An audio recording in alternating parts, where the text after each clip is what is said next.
So welcome to this video about a fractured mid-shaft of femur. So let's get straight into this. We're going to use a traction splint to support this. We may already have somebody applying manual inline stabilisation as well as traction on this femur to cope with the other injuries. The first thing we're going to do is get the ankle stirrup underneath the ankle and secured around.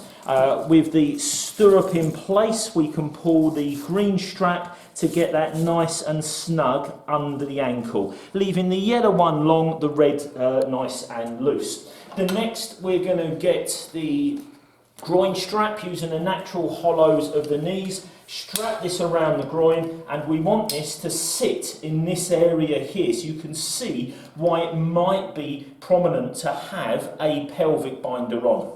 We can then place the bar into that to secure it. We want at least a length below the foot there. Placing this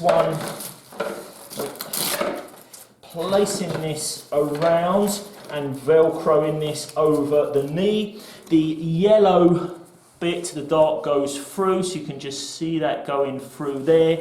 And now I can put my knee on the end of that to apply the traction, pulling the red one to take that traction up. Again, remembering you may have someone holding that traction manually for you. Once you've got the traction and held it, these particular straps show where they go. We want to go above the fracture first of all. So this one will go above the fracture. We may have to move this one up to below the fracture, and the last one goes on that lower leg closer to the ankle hitch. Let's go see this practically. Now going to look at a fractured mid-shaft of femur, and for that we're going to be using a traction splint. So again, there's a number of different makes and models out there. On our simulated mannequin here, we're looking at a mid-shaft of femur on his right leg. So we've already applied a pelvic binder as well as our collar and oxygen on the patient. For this, we would always want to be down to bare skin so that we can feel for a pedal pulse, and ideally in both legs, so that when we apply traction, we can apply the right traction to get the legs to align. If we are applying a traction splint for mid-shaft of femur, we want to make sure there's no fractures or breaks in the lower limbs, so distally to the fracture point, because we could cause more problems. With our traction splint, first of all, we are going to get out all the different components and place this onto our patient. We've got our different straps. We've got our hitch, our pole, and our thigh strap. So this one would normally be on bare skin. We're going to open this up, and we're going to make this green strap as long as possible, because just for this simulated environment, I'm using a boot. So we would just be coming underneath the ankle and securing that around the ankle area. Remembering we may have someone applying manual traction to this leg already, because it's the manual traction which will work. I'm then pulling the green tag just to make this snug underneath their heel, and then I'm going to make the yellow strap long and the red one short. I'm now going to put the thigh strap onto the patient, and again we've already put a pelvic binder on just in case. We're going to open up the thigh strap using the natural hollows of the knee, thread the strap around, and we don't need to do this one tight, but what we want is this bar up as high as we can. So that's going to be a bit too long, so we're going to take out some of the strap there, and as you can see, it's round about above the greater trochanter on that pelvic area, and it's not going to ride any further up. I would normally work on the same side, but for the video I'm going to stay working on this side so you can see what I'm doing. We put the pole together, the dart end goes below the foot. So we want the whole of that section below the foot, and then this bar comes up. and as we can see it's going to be too long, but by bending that over, that will fit into there and that will support.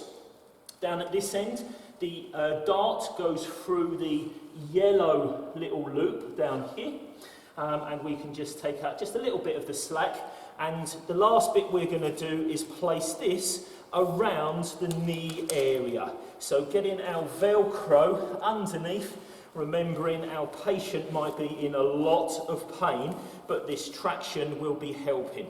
We're now set up.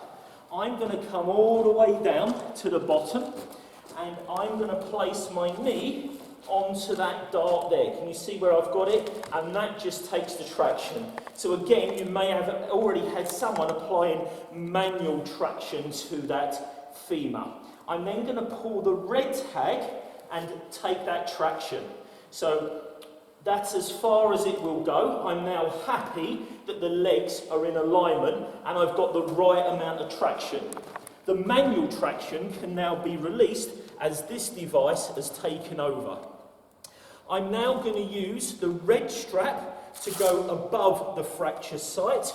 So again, using the natural hollows of the knee coming over the bar. So this would be above the fracture site. If this one needs to, I'm going to move this up to below the fracture site. So we've got the mid-shaft of femur fracture in between the two supports. And the last one would be down the bottom towards the ankle hitch. So it's just supporting in place.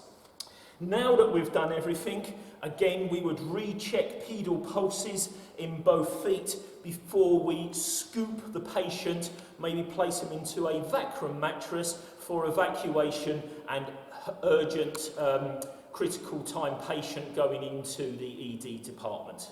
So I just wanted to show you how vascular it is within the femur area. Lots of major blood vessels running around. Plus remembering that bone marrow is produced in the middle of the femur bone, as well as other bones. So if we do have a mid-shaft of femur fracture, we could have a bleed, quite a significant bleed with high volumes of blood pooling in this area. So applying that traction against these very strong muscles may help to reduce blood loss.